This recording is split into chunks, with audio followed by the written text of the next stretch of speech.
네, 안녕하세요. 하이닥이 간다 아나운서 조아라입니다. 오늘도 바른마디 병원의 고영길 선생님과 함께하겠습니다. 안녕하세요. 네, 안녕하세요. 지방간에 대해서 자세하게 알아보고 있습니다. 그런데요, 지방간의 위험성을 이렇게 알았다면 치료를 해야겠죠. 네, 맞습니다. 지방간은 어떤 식으로 치료가 가능할까요?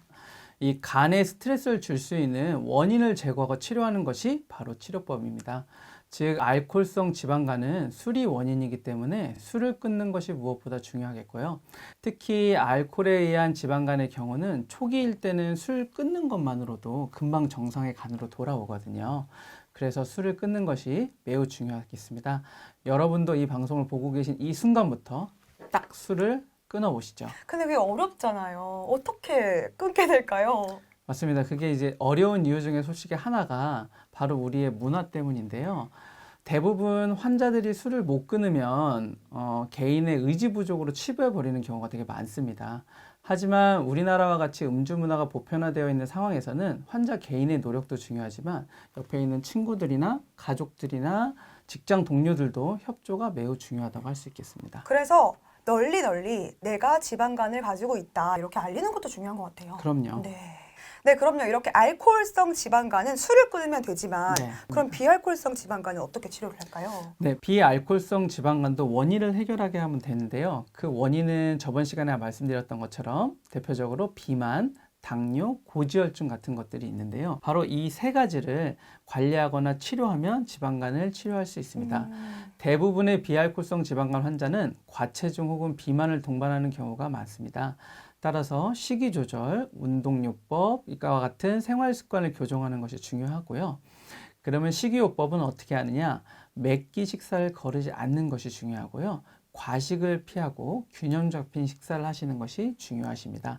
그리고 야식, 기름에 튀긴 음식들, 가공식품, 패스트푸드, 탄산음료, 믹스커피 등은 줄이려는 노력이 필요하죠. 또한 운동요법은 한 번쯤 들어보셨나 모르겠는데 333요법이라고 들어보셨어요? 아니요, 333은 처음 들어봐요. 그 333요법은 뭐냐면요. 운동을 할 때는 일주일에 3번, 한 번 할 때 30분 이상, 그리고 말을 할 때는 3마디 말을 이어가기 힘들 정도의 강도로 운동을 하라고 하는 것입니다. 그래서 만약에 친구랑 같이 운동을 해서 어제 무슨 일 있었냐고 물어봤는데 친구가 나 어제 잘 들어갔어 라고 3마디를 끊어서 말을 잘 못한다면 네. 운동은 아주 잘하고 있는 것이죠. 그리고 또 하나 운동 중에서 간혹가다 이제 과체중이나 비만 환자들이기 때문에 이제 과도한 운동을 하다 보면 의욕이 앞서다 보니까 무릎에 통증이 느껴지거나 심장에 흉통이 느끼게 돼도 지속하시는 경우가 있는데 그때는 운동을 중단하시고 의사를 찾아가서 진료받는 것도 중요하겠습니다. 네, 이렇게 자세하게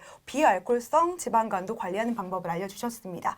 이렇게 본인의 생활 습관 개선을 말씀을 해주셨는데요. 약물 치료는 말씀을 안 해주셨어요. 한 가지 여러분들이 아셔야 될 게 있습니다. 이 지방간은 전 세계적으로 환자들이 워낙 많기 때문에 의료진과 과학자들이 열심히 연구를 계속하고 있습니다. 네.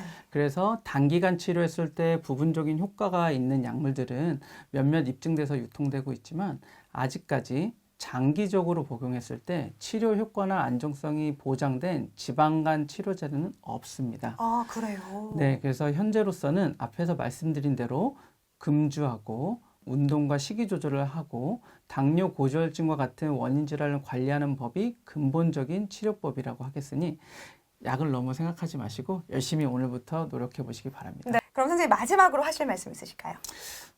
마지막으로 드리고 싶은 말씀이 딱 한 개 있는데요. 시중에 이제 간 기능을 회복시켜 준다고 광고를 하면서 유통되는 여러 건강식품들이 있고 병원에서 처방하는 간 기능 보호제, 저도 물론 현장에서는 처방하고 있습니다. 네. 이런 것들이 있지만 꼭 아셔야 될 것이 이런 간 기능 보호제라든지 지질 개선제들이 근본적으로 지방간을 해결하는 것은 아닙니다. 이 약들은 보조적으로 도와줄 뿐이니까요.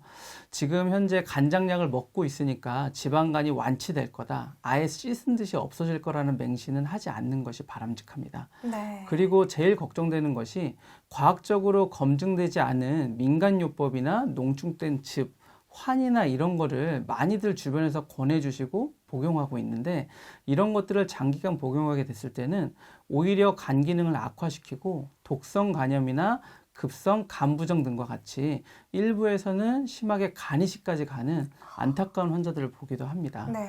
그래서 간에 대한 약제를 복용할 때는 그 약제가 꼭 필요한 상황인지가 판단하는 것이 중요하기 때문에 간질환 전문가의 상담과 치료를 받으시고 민간요법으로 알려주신 치료법은 주의하시는 것이 좋겠습니다. 네, 이렇게 마지막 말씀까지 환자분들이 생각하는 마음이 정말 잘 느껴졌는데요. 아르마디 병원의 고영기 선생님과 오늘도 즐거운 시간 함께 했습니다. 고맙습니다. 감사합니다.